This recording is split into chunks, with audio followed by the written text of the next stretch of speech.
दोस्तों, हरियाणा में अब डीएपी, यूरिया व अन्य सब्सिडी वाले खाद खरीदने के लिए नियम बदल गए हैं। उन सभी नियमों का दोस्तों आज मैं आपको बताने जा रहा हूँ। पूरी जानकारी, विस्तृत जानकारी है दोस्तों, एक एक पॉइंट की जानकारी मैं आपको प्रोवाइड करूँगा दोस्तों। उससे पहले सभी दोस्तों को राम राम। मैं हूँ आपका दोस्त आशीष और स्वागत है आपका आपके चैनल हाईटेक ताऊ किसान पे दोस्तों।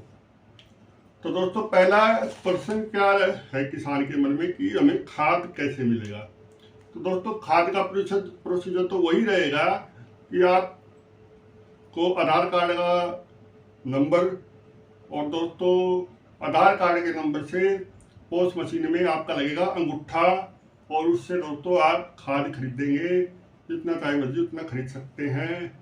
लेकिन लेकिन लेकिन उससे पहले दोस्तों जो खाद खरीदने वाला व्यक्ति है उसका रजिस्ट्रेशन दोस्तों मेरी फसल मेरा ब्यौरा पोर्टल पर होना जरूरी है दोस्तों, अदरवाइज खाद नहीं मिलेगा। तो दोस्तों, इसके विषय में मैं आगे बताता हूँ कि जिस भी किसान भाई का इसका जो खरीफ की फसल है, मान लीजिए उसने गन्ना है या फिर दोस्तों धान है, अगर उसने रजिस्ट्रेशन करवाया हुआ है तो उसको खाद आज मैंने दुकान पे काटी है उसके नाम से वो लेके गए हैं। लेकिन जिन्होंने दोस्तों रजिस्ट्रेशन नहीं करवाया था उनके लिए जो मशीन में जो मैसेज आ रहा था, वो मैसेज आ रहा था कि आप अपना रजिस्ट्रेशन करवाइए तभी आपको खाद मिलेगा। तो दोस्तों, इसके लिए आपको ज़्यादा टेंशन लेने की जरूरत नहीं है, क्योंकि रजिस्ट्रेशन भी अब खुल चुके हैं। 1 अक्टूबर 2025 से नई फसल, रबी की फसल के लिए दोस्तों, गेहूँ है या फिर सरसों है दोस्तों, या फिर कोई अन्य सब्जी आप बोना चाहते हैं, उसके लिए आप अपना रजिस्ट्रेशन जा करके सीएससी सेंटर में दोस्तों करवाएं। क्योंकि सीएससी सेंटर का मैं इसलिए कह रहा हूँ दोस्तों, उसमें ट्रेंड बंदे बैठे होते हैं, उसमें गलती लगने की संभावना जीरो बिल्कुल कम रहती है। अगर जो आप घर बैठे भी कर सकते हैं का रजिस्ट्रेशन, लेकिन हम उतने ट्रेंड नहीं होते हैं जितने ट्रेंड सीएससी सेंटर वाले होते हैं या अटल सेवा केंद्र वाले होते हैं दोस्तों, क्योंकि उनका रोज का काम यही रहता है और वो आपको बिल्कुल एक्यूरेट करके देंगे दोस्तों। घर से करोगे तो दोस्तों उसमें कोई मिस्टेक लग गई फिर परेशानी का सामना दोस्तों आपको करना पड़ेगा। तो दोस्तों, अब इसमें अगला प्रश्न जो लोग किसान भाई पूछते हैं कि 1 एकड़ के हिसाब से हमें 3 कट्टे डीएपी के या फिर 1 कट्टा यूरिया का मिलेगा। नहीं दोस्तों, ऐसा नहीं है बिल्कुल भी। आपको जितना मर्जी खाद चाहिए, चाहे आप 5 कट्टे 6 कट्टे किले के हिसाब से दोस्तों आप खरीद सकते हैं। ऐसा कोई बाउंडेशन, ऐसी कोई लिमिट दोस्तों सरकार ने नहीं लगाई है कि आपको उतना ही खाद मिलेगा जितना आपकी ज़मीन है। ऐसा कोई नहीं है दोस्तों, जितना खाद आप खरीदना चाहेंगे उसका उतना खाद आप खरीद सकते हैं दोस्तों। दूसरा पॉइंट है कि पहले तो क्या होता था कि जैसे मैं हूँ, मेरे परिवार में 5 सदस्य हैं दोस्तों। 5 सदस्य में से अगर कोई भी व्यक्ति जाता था दुकान पे, तो दुकान पे जाके दोस्तों उसको आधार कार्ड का अंगूठा लगा करके वो खाद मिल जाता था। लेकिन अब दोस्तों, जिस व्यक्ति का नाम मेरी फसल मेरा ब्यौरा में अंकित होगा, दर्ज होगा दोस्तों, उसी व्यक्ति को दुकान पर आना पड़ेगा या टैक्स में जाना पड़ेगा दोस्तों, और उसी व्यक्ति के अंगूठे से ही आपको परिवार को खाद मिलेगी दोस्तों। और इसके बारे में मैं आपको जानकारी देना चाहूँगा कि अगर जो इसमें भी आपको परेशान होने की जरूरत नहीं है दोस्तों, क्योंकि अगर जो उसमें आपने किसी का नाम चढ़वाया है तो दोस्तों वो मोबाइल नंबर से लिंक होगा, उस पर OTP भेज के दोस्तों उसको उस पर भी खाद हम काट सकते हैं। और दूसरा दोस्तों, घर बैठे बैठे भी उससे खाद आपको मिल सकता है दोस्तों।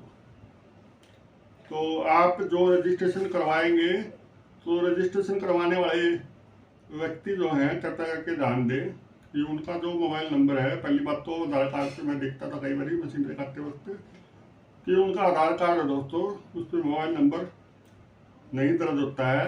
और दूसरा, अगर जो कोई मोबाइल नंबर दर्ज भी होता है दोस्तों तो वो बंद हो चुका होता है, क्योंकि 10-12 साल पहले आधार कार्ड नंबर बनवाए हैं।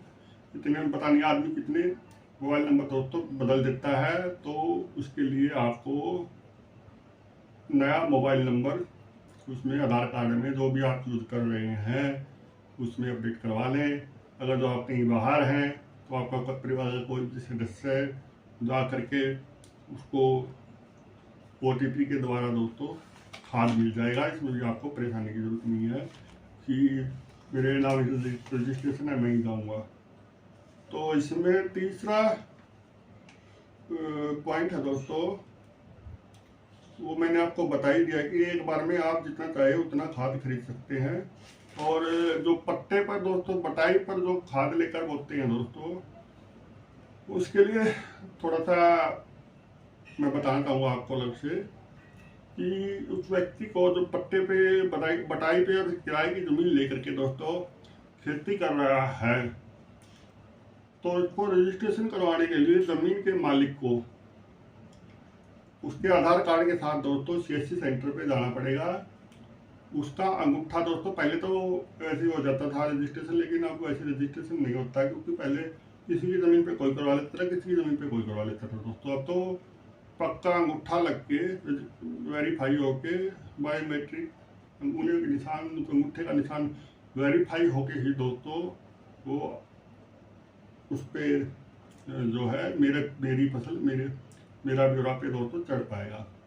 और इसके लिए अगर जो आपको रजिस्ट्रेशन करवाना है तो आप आज भी करवा सकते हैं, कल भी करवा सकते हैं, लेकिन जितनी जल्दी करवाएंगे दोस्तों उतना जल्दी ठीक रहेगा, क्योंकि आने वाले समय में आपको गेहूँ भी बोना है, सरसों भी बोना है। अगर जो DAP यूरिया आपको चाहिए तो आप दुकान से या फिर सरकारी समिति से अगर जो आपको वापस जाना पड़ेगा तो दोस्तों फिर बहुत गलत बात होगी वो। तो अच्छा होगा आप रजिस्ट्रेशन करवा लें। अब ये रजिस्ट्रेशन के लिए दोस्तों क्या है, हमको क्या क्या चाहिएगा रजिस्ट्रेशन के लिए दोस्तों? एक तो आधार कार्ड का नंबर चाहिएगा आपको, दूसरा मोबाइल नंबर चाहिएगा दोस्तों आपको, और तीसरा जिस व्यक्ति के नाम से वो ज़मीन है, मान लीजिए कि घर में 5 एकड़ ज़मीन है और 2 भाई हैं दोस्तों, तो दोनों भाइयों को जाना पड़ेगा। चाहे तो वो एक के नाम रजिस्ट्रेशन करवा लें, चाहे 2 के नाम रजिस्ट्रेशन करवा लें दोस्तों, वो उनकी मर्जी है। अंगूठे का निशान वहाँ पे दोस्तों लगा करके उसको वेरीफाई करवाना पड़ेगा दोस्तों। और जिन लोगों ने पट्टे पे ज़मीन ले रखी है दोस्तों, उसको भी ज़मीन के मालिक को बुला करके उसका रजिस्ट्रेशन अपने नाम से दोस्तों करवाना पड़ेगा। तो दोस्तों मैं आपको इसी तरह की सच्ची अच्छी जानकारी जो है आगे भी देता रहूँगा। और मैंने जो आपको जानकारियाँ दी हैं इसमें वो बिल्कुल सत्य है, क्योंकि मैंने आज पूरा जो लेखा जोखा है इसके बारे में प्राप्त किया है। सरकार की इसकी मंशा, जो ये स्कीम चलाई गई है दोस्तों, इसके पीछे सरकार की मंशा ये है कि पहला तो जो कई अन्य प्रदेशों के जो व्यक्ति थे, जैसे आप राजस्थान लगा लीजिए या पंजाब लगा लीजिए दोस्तों, या उत्तर प्रदेश लगा लीजिए, जितने भी साथ लगते जितने राज्य हैं उनमें खाद ना जा पाए, क्योंकि वहाँ का किसान तो दोस्तों यहाँ रजिस्ट्रेशन नहीं करवा सकता। और दूसरा दोस्तों, जो अवैध रूप से, जैसे अखबारों में टीवी में हमें सुनने को मिलता है कि वो वहाँ पे खाद पकड़ा गया है खाद फैक्ट्री में, कभी प्लाईवुड में, तो दोस्तों अब वो भी बिल्कुल रुक जाएगा, क्योंकि एक एक कट्टे का पता लगेगा कि किसान ने कहाँ से खरीदा है, कौन से किसान ने खरीदा दोस्तों।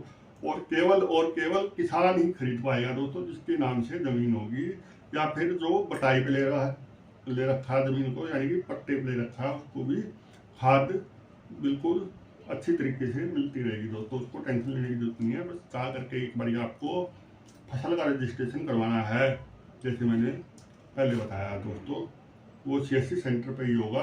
आप उसको जाके CSC सेंटर या अटल सेवा केंद्र वाले पे जा करके दोस्तों आप अपना रजिस्ट्रेशन करवा सकते हैं। तो दोस्तों जितनी बातें मैंने आपको बताई हैं वो बिल्कुल सच्ची और पुख्ता बातें हैं दोस्तों। और ऐसी सच्ची और पुख्ता बातें के लिए दोस्तों आपको मेरा रिक्वेस्ट है कि आप कृपया करके अपना चैनल हाईटेक ताऊ किसान को सब्सक्राइब करें दोस्तों। धन्यवाद। जय जवान जय किसान दोस्तों।